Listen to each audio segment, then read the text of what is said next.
Yang pertama, akses digital. Mengakses fasilitas ICT adalah hak dasar setiap warga digital. Namun, tidak semua orang memiliki kesempatan yang sama untuk mengakses fasilitas tersebut. Banyak yang masih memperjuangkan hak tersebut. Kesenjangan itu antara lain disebabkan oleh ekonomi, disabilitas, maupun keterbatasan infrastruktur di lingkungan tersebut. Seorang atau sekelompok orang yang tidak memiliki akses terhadap fasilitas ICT akan mengalami kejutan budaya ketika harus berinteraksi dengan pengguna fasilitas ICT yang mampu memanfaatkan media-media baru. Seiring perkembangan teknologi, akses digital makin mudah diperoleh. Tantangan selanjutnya adalah pemanfaatan akses digital secara cerdas dan bertanggung jawab. Yang kedua, komunikasi digital. Perkembangan teknologi digital telah mengubah sikap seseorang dalam berkomunikasi. Berbagai bentuk komunikasi digital tersebut seperti email, SMS, chatting, forum, dan berbagai bentuk lainnya. Setiap individu untuk terus dapat terhubung dengan individu lainnya. Setiap warga digital mengetahui berbagai jenis komunikasi menggunakan berbagai media digital. Warga digital juga diharapkan mengetahui kelebihan dan kekurangan dari setiap jenis media komunikasi tersebut, sehingga dapat memilih penggunaan media yang tepat sesuai dengan kebutuhan. Yang ketiga, literasi digital. Salah satu aspek pembicaraan yang penting terkait dengan teknologi, memahami cara kerja teknologi dapat digunakan dengan cara yang paling tepat. Teknologi ini sudah hampir seluruh spektrum kehidupan manusia, sehingga secara memahami teknologi harus diajarkan dalam dunia pendidikan. Dengan demikian, teknologi menjadi konten dalam pembelajaran sekaligus menjadi media sebagai alat bantu dalam pembelajaran. Literasi digital merupakan proses pembelajaran mengenai teknologi dan pemanfaatannya. Menghadapi munculnya berbagai teknologi baru, sebagai warga digital diharapkan dapat segera menyesuaikan sehingga tidak terpaku pada satu jenis teknologi yang sudah ada.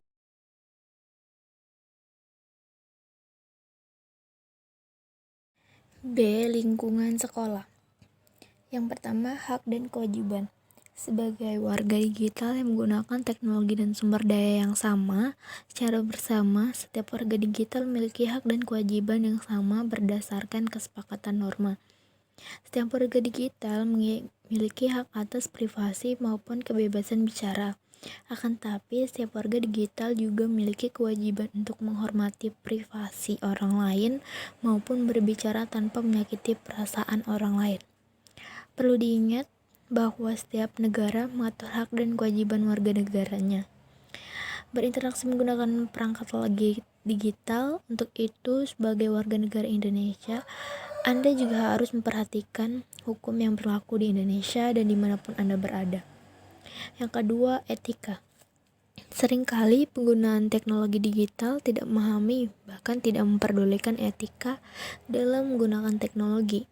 Banyak pihak yang memanfaatkan konsep produk atau layanan digital tanpa memperdulikan aturan serta tata krama penggunaannya.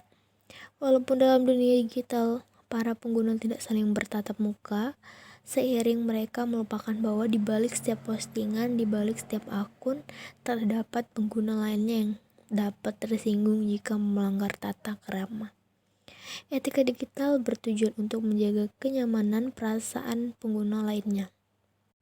Yang ketiga, keamanan. Dalam dunia nyata, kita membangun pagar, mengunci pintu, menambahkan alarm di rumah kita dengan alasan keamanan. Hal yang sama juga perlu diterapkan dalam dunia digital, seperti menginstal antivirus, firewall, membackup data, dan menjaga data sensitif seperti username dan password. Setiap orang harus berhati-hati melindungi informasi dan data dari perubahan pihak yang tidak bertanggung jawab. C. Lingkungan luar sekolah. Yang pertama, hukum. Hukum digital mengatur etika penggunaan teknologi dalam masyarakat. Warga digital perlu menyadari bahwa mencuri ataupun mengubah data diri maupun karya digital orang lain merupakan perbuatan melanggar hukum.